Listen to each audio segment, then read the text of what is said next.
Bonjour à tous. Jusqu'à présent, nous avons étudié le traitement des signaux analogiques. Nous allons maintenant aborder le traitement numérique des signaux, en commençant par la jonction entre l'analogique et le numérique, c'est-à-dire la numérisation. Pour bien fixer les idées, imaginons que nous devions enregistrer un signal audio. Si l'on souhaite faire cette opération en analogique, il faut utiliser une bande magnétique qui permettra d'enregistrer toutes les variations du signal à chaque instant. En numérique, nous allons procéder différemment. Nous n'allons pas enregistrer à chaque instant, mais seulement des échantillons que nous aurons prélevés à intervalles réguliers. Chaque échantillon sera ensuite converti en un nombre qui pourra être stocké dans une mémoire d'ordinateur, par exemple. La durée entre chaque échantillon est appelée la période d'échantillonnage, TE. Le nombre d'échantillons par seconde est appelé la fréquence d'échantillonnage, FE. Évidemment, lorsqu'on regarde le signal échantillonné, on voit bien qu'il n'est plus du tout comme le signal d'origine. Mais qu'est-ce qui change réellement? Pour le savoir, nous devons faire une analyse spectrale de ce nouveau signal. Avant d'étudier le spectre d'un signal échantillonné, regardons cette petite animation. On observe ici un signal rectangulaire de rapport cyclique 0,5. Cela veut dire que la durée de l'état haut représente la moitié de la période du signal. C'est ce qu'on appelle un signal carré. La fréquence de ce signal vaut 1 kHz, ça veut dire que la durée de la période vaut 1 milliseconde. En rouge, on peut voir le spectre de ce signal. Donc on voit un pic à 0 Hz, qui correspond à la valeur moyenne du signal. Donc là, la valeur moyenne d'un signal carré d'amplitude 1, c'est bien 0,5.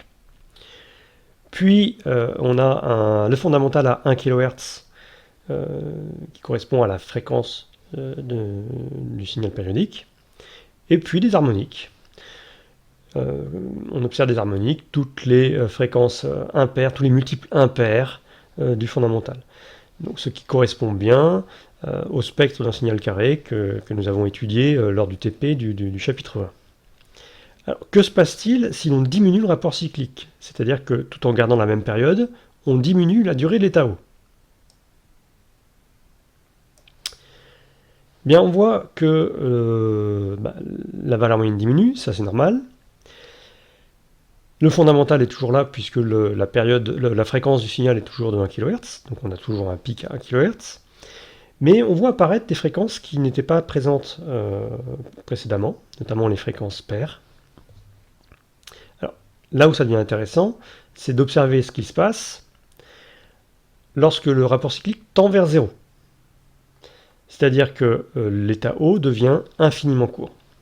La durée de cet état est infiniment courte.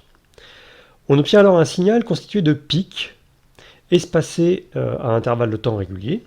On appelle ce type de signal un peigne de Dirac. Alors, pour bien observer le spectre de ce peigne de Dirac, nous allons augmenter l'amplitude du signal, et puis nous allons le cacher également. Alors on peut constater que le spectre est formé de pics, tous de même amplitude, et espacés à intervalles de fréquences réguliers, c'est-à-dire on a toutes les fréquences multiples du fondamental. Et donc le spectre d'un peigne de Dirac, c'est également un peigne de Dirac, mais dans le domaine fréquentiel. Alors ce qu'il est important de retenir de cette petite animation, c'est que le spectre d'un peigne de Dirac, de période TE, c'est aussi un peigne de Dirac dont le fondamental est la fréquence FE, et les harmoniques sont des multiples entiers de FE. À partir du spectre, on peut écrire l'expression du peigne de Dirac temporel. Donc P de T, c'est égal à 1, plus, donc 1, c'est la valeur à F égale 0, plus cosinus de 2pi FE de T, c'est-à-dire le pic fondamental, plus cosinus de pi 2FE fois T, c'est-à-dire le pic à l'harmonique de rang 2, etc. Revenons maintenant à la numérisation d'un signal analogique. Numériser, c'est donc prendre des échantillons à intervalles réguliers. Pour réaliser cette opération, il suffit de multiplier le signal analogique avec un peigne de Dirac. Finalement, cela revient à moduler l'amplitude du peigne de Dirac par le signal analogique. Alors, nous avons vu dans le chapitre sur la modulation que lorsqu'on multiplie un signal avec une fréquence sinusoïdale, nous faisions alors de la modulation d'amplitude sans conservation de porteuse. En multipliant le signal à échantillonner par un peigne de Dirac, nous faisons la même chose, mais pour l'ensemble des fréquences contenues dans le peigne de Dirac. Donc on peut écrire la formule du signal échantillonné de cette manière.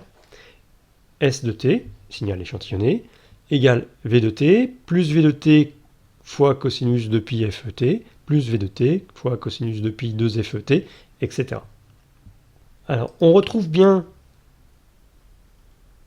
dans le premier terme notre signal, et puis ensuite, on voit que on a en fait, pour chaque fréquence, une modulation avec suppression de porteuse, donc une autour de la fréquence FE, une autre autour de la fréquence 2FE, etc.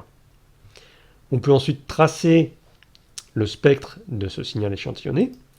Donc il est constitué du spectre initial, mais aussi d'une partie modulée en amplitude avec suppression de porteuse autour de FE, puis d'une partie modulée en amplitude avec suppression de porteuse autour de 2FE, et la même chose pour toutes les fréquences du peigne de Dirac.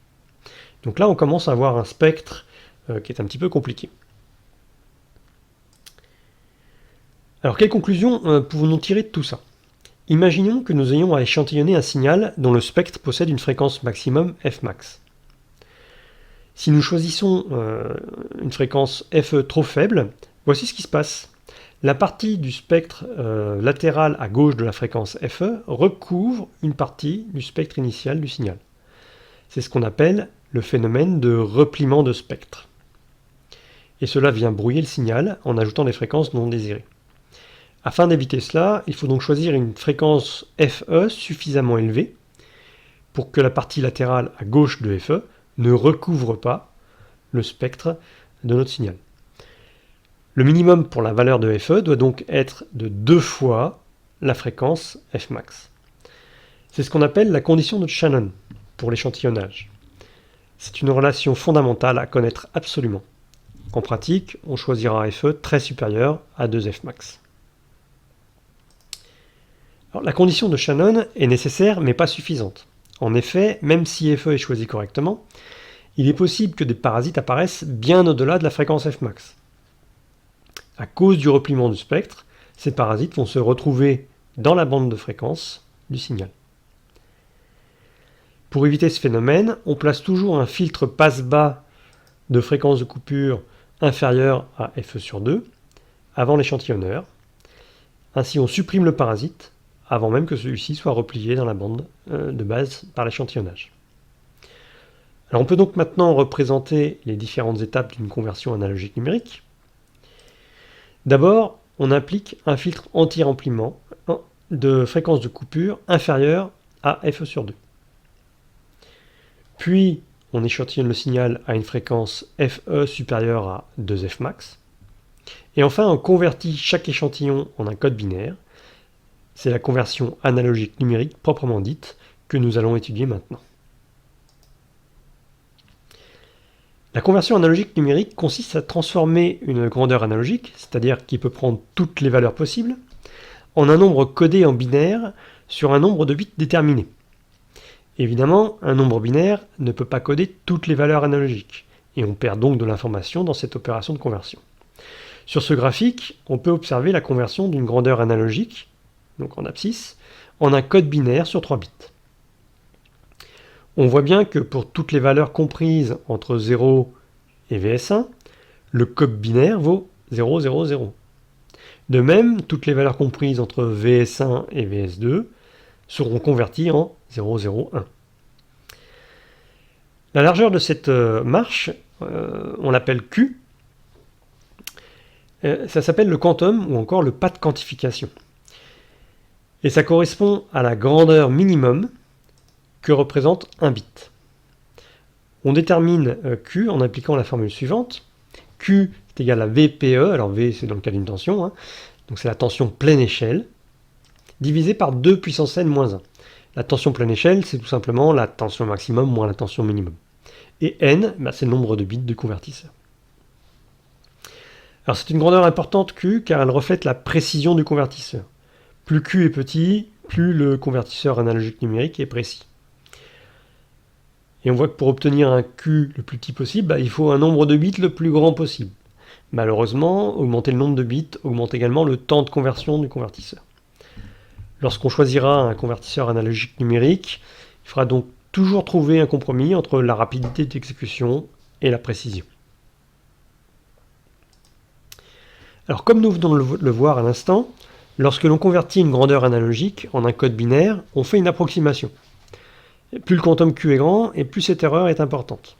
On récupère donc une information affectée d'un bruit que l'on appelle le bruit de quantification. On peut estimer la puissance de ce bruit en appliquant la formule de la puissance du bruit, qui dépend de Q. Elle vaut Q au carré divisé par 12. Et on peut également en déduire le rapport signal sur bruit, pour un bruit de quantification, et il vaut 1,8 plus 6n, et c'est en dB bien évidemment.